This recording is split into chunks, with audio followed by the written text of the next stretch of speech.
Bienvenidos a su devocional del Centro de Fe y Esperanza La Calera, Huasca y San Luis. Hoy los acompaña la familia López Martínez.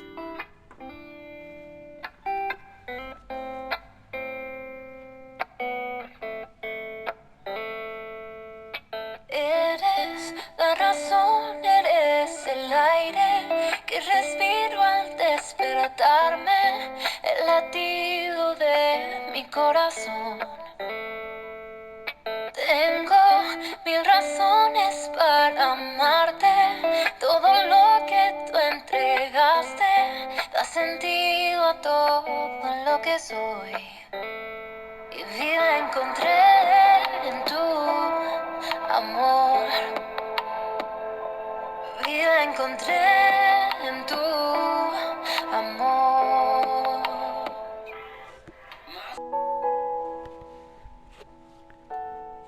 Dios les bendiga, hermanos. En esta mañana vamos a estar estudiando el libro Si Jesús fuese alcalde, cómo transformar tu comunidad, escrito por Bob Murphy.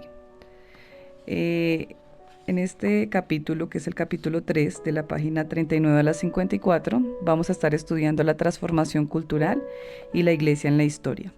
Quiero que por favor me acompañen a leer Hechos, capítulo 2, versículo 42. Dice la palabra: y perseveraban en la doctrina de los apóstoles, en la comunidad unos con otros, en el partimiento del pan y en las oraciones.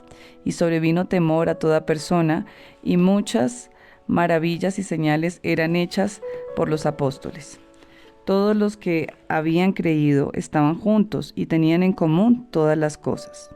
Y vendían sus propiedades y sus bienes y los repartían a todos según la necesidad de cada uno, y perseverando unánimes cada día en el templo y partiendo el pan en las casas, comían juntos con alegría y sencillez de corazón, alabando a Dios y teniendo favor con todo el pueblo, y el Señor añadía cada día a la iglesia los que habían de ser salvos. Vemos aquí que este capítulo nos recuerda de la historia de la iglesia primitiva, la cual dejó un precedente muy importante en la historia cristiana. La iglesia primitiva, dice aquí en la parte, en el libro, dice: la iglesia primitiva se caracterizaba por su generosidad y sacrificio. Hay una persona, un líder de una iglesia, que habla específicamente y dice en una frase: Dios mismo clama: parte tu pan con el necesitado. No hay necesidad de visitar con palabras, sino con acciones de beneficio. No trates de satisfacerlo con palabras, lo que necesita es comida y bebida. Vemos que la iglesia primitiva trajo una transformación en la historia y tuvo una influencia muy grande en Roma. Vamos a ver un poquito sobre cómo era la situación y el contexto de esta ciudad cuando el Evangelio toca sus puertas para transformar su sociedad. 3 siglos antes, Jesús había comisionado a un pequeño grupo de creyentes para que llevara su mensaje al mundo. Ellos lo hicieron y Dios utilizó el mensaje llevado por este pequeño, perseguido, oprimido y rechazado y vituperado grupo de 120 personas para cambiar el Imperio Romano.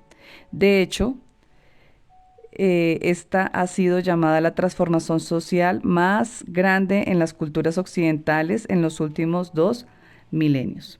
Entonces, vemos aquí que el Evangelio y lo que estaba haciendo esta iglesia, como lo leíamos en Hechos, vemos que para Dios usar una iglesia, tiene que haber una transformación primeramente en la iglesia, para usar unas personas, para usarte a ti o para usarme a mí.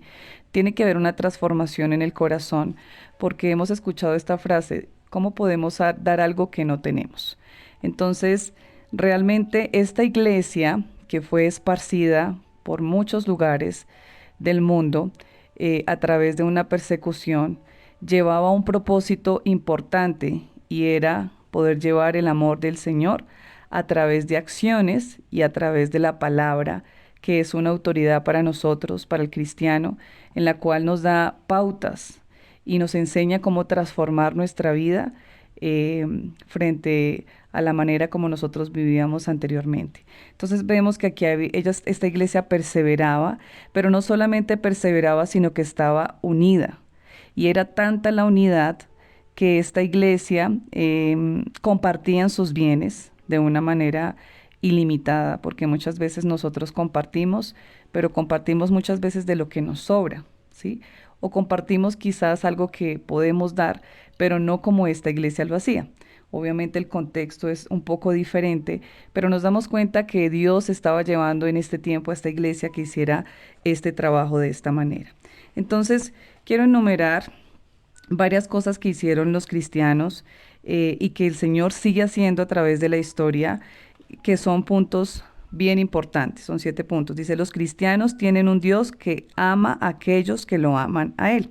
Entonces, ¿qué sucedía? Por primera vez en el mundo pagano, la gente en Roma estaba escuchando de un Dios que ama a aquellos que le aman.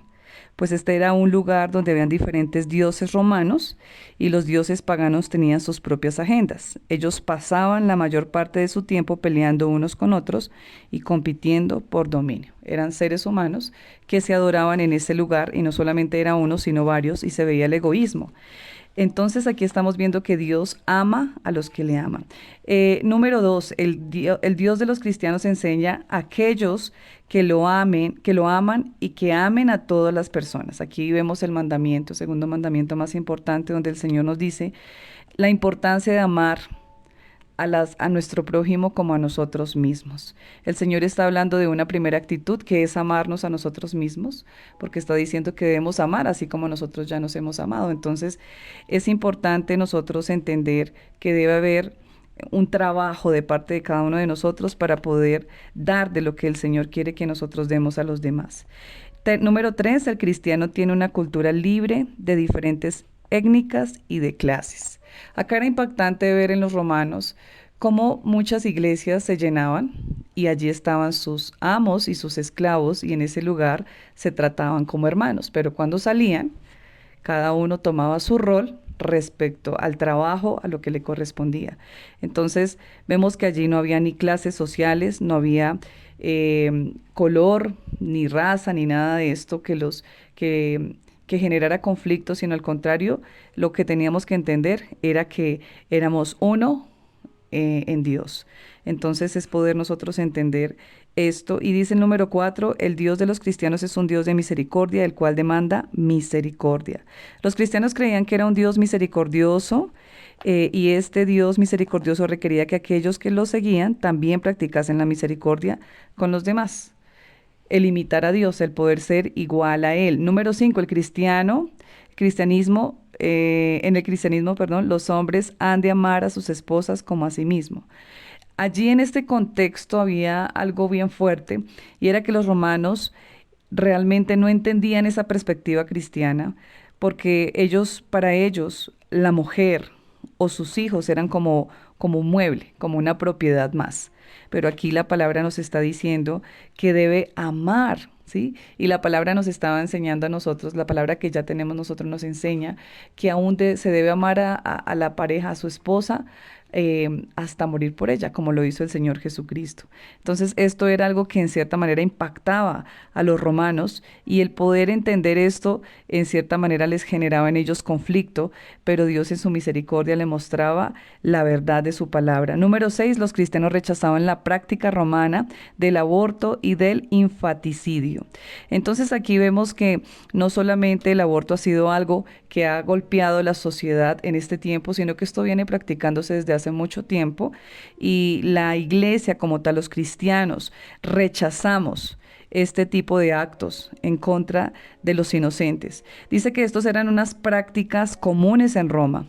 Un soldado, ahí da un ejemplo que un soldado romano le escribe a su esposa embarazada que si ella daba a luz un hijo varón podía quedarse con el hijo porque él estaba en la guerra, pero si era una niña era necesario desecharla. Y allí fue donde se encontraron muchísimos esqueletos de niños porque esta era la actitud que tomaba. Se despreciaba a las niñas que nacieran y y si era un niño, la mamá se podía quedar con ese niño. Entonces vemos que realmente esto es algo injusto, ¿sí? Y que es contrario a lo que es la voluntad del Señor. Y número 7, los cristianos aman a otros a pesar de los riesgos personales. Volvemos aquí a hablar del amor, que es realmente como empieza uno del fruto del Espíritu Santo, con el amor. Quiero terminar con lo que dice también aquí en 1 de Juan, capítulo 4, versículo 16.